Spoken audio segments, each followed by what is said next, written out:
Cuando pensamos en Tenochtitlán, la antigua capital del Imperio Mexica, es facilísimo dejarse llevar por las historias de oro, de grandes conquistas o sus famosos mitos fundacionales. Pero hoy vamos a darle un giro a eso. En este análisis vamos a explorar a Tenochtitlán no solo como una capital milenaria, sino como lo que realmente fue, una auténtica clase magistral de planificación urbana e ingeniería hidráulica.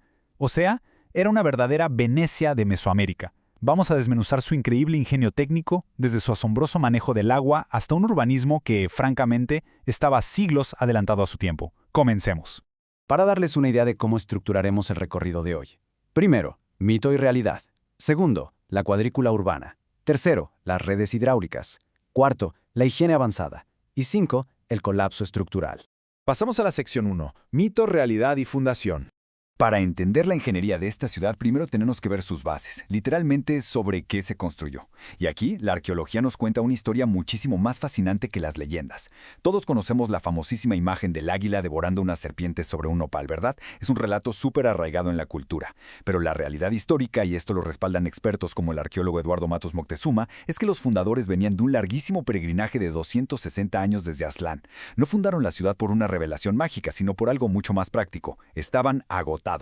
Aceptaron quedarse en un islote súper lodoso y pantanoso a cambio de pagar tributos al señorío de Azcapotzalco.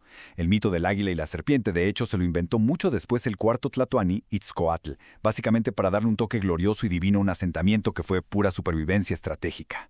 Nada más para que tengamos el contexto histórico claro, repasemos rápidamente la cronología. Todo arranca en ese lodazal en 1325. Para 1428 se liberan de Azcapotzalco, forman la poderosa Triple Alianza y el crecimiento de la ciudad explota. En 1519 llega Hernán Cortés y apenas 2 años después, en 1521, se da el colapso. Es una locura pensar que pasaron de un pantano a una de las urbes más impresionantes del mundo en menos de 2 siglos. Ahora vamos con la sección 2, el urbanismo del Imperio Mexica. Una vez que se establecieron, los mexicas no se pusieron a armar casas al azar, para nada. Diseñaron una metrópolis colosal. Y esto ilustra perfecto cómo el esqueleto de esa antigua capital sigue ahí, escondido bajo nuestra Ciudad de México moderna. La urbe estaba cuadriculada en 4 grandes barrios, organizados alrededor del Templo Mayor.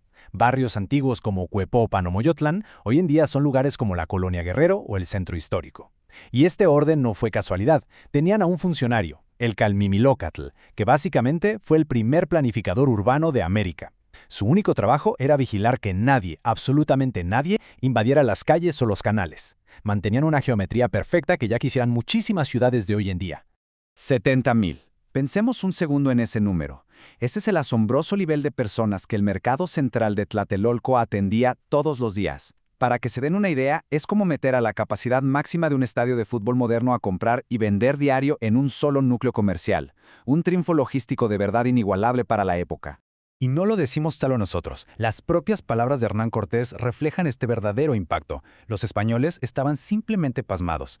Cortés admitió en sus cartas que el mercado de Tlatelolco era el doble de grande que toda la ciudad española de Salamanca.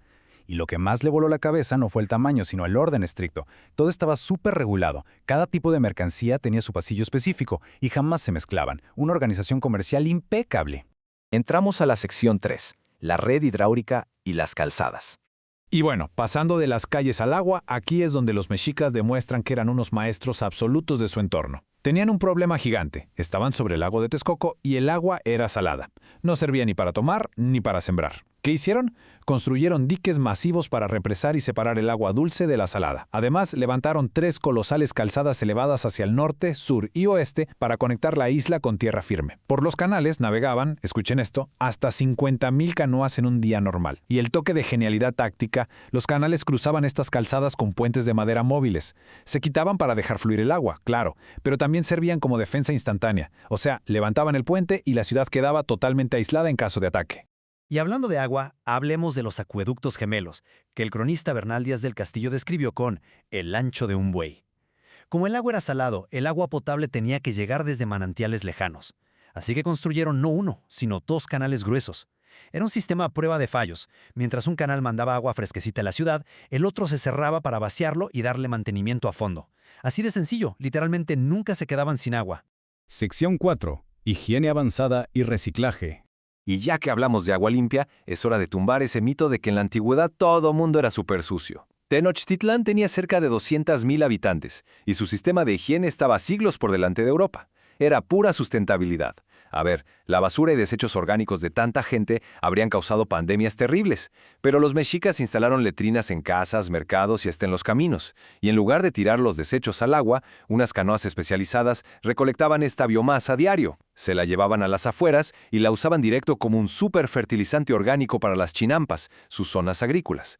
Convertían un riesgo biológico enorme en su fuente continua de alimento. Economía circular de primer nivel. Además, era una ciudad que brillaba de limpia. Tenían a unas 1000 personas contratadas única y exclusivamente para barrer las calles todos los días. Y la higiene personal era súper estricta. La gente se bañaba mínimo 2 veces al día.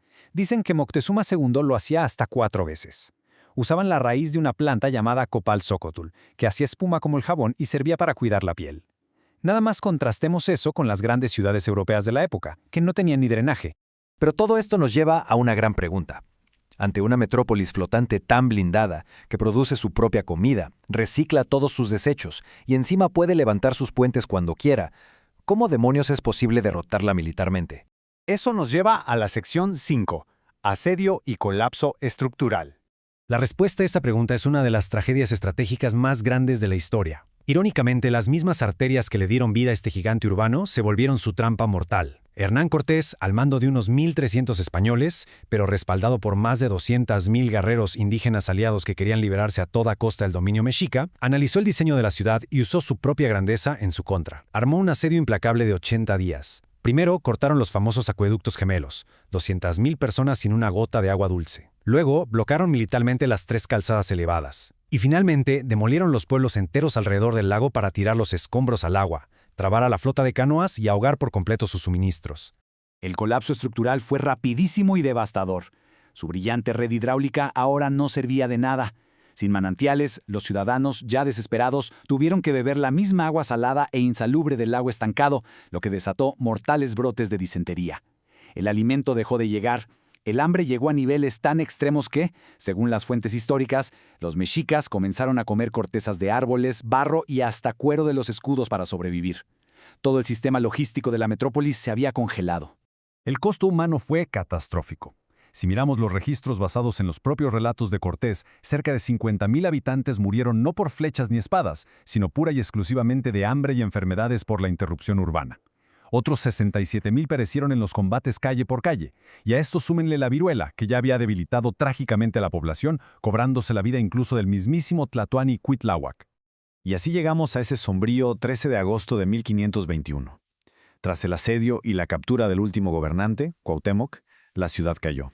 Y hay que dejarlo clarísimo, no cayó por falta de valentía. Cayó porque su sistema altamente integrado fue sistemáticamente desactivado. La ciudad era una máquina de ingeniería perfecta, pero cuando le cerraron las válvulas de entrada desde el exterior, la propia geografía del lago que los protegía selló su destino. La historia de Tenochtitlán es un recordatorio alucinante de la capacidad humana para transformar el entorno. Levantaron una utopía urbana sobre un charco de agua salada. Sin embargo, también nos deja una advertencia muy fuerte sobre la planificación. Si una infraestructura tan maravillosamente autosustentable pudo ser utilizada para asfixiar a sus propios creadores en tan solo 80 días, resulta inevitable voltear a ver nuestras metrópolis modernas. Hoy dependemos de redes eléctricas, agua y cadenas de suministro hiperconectadas.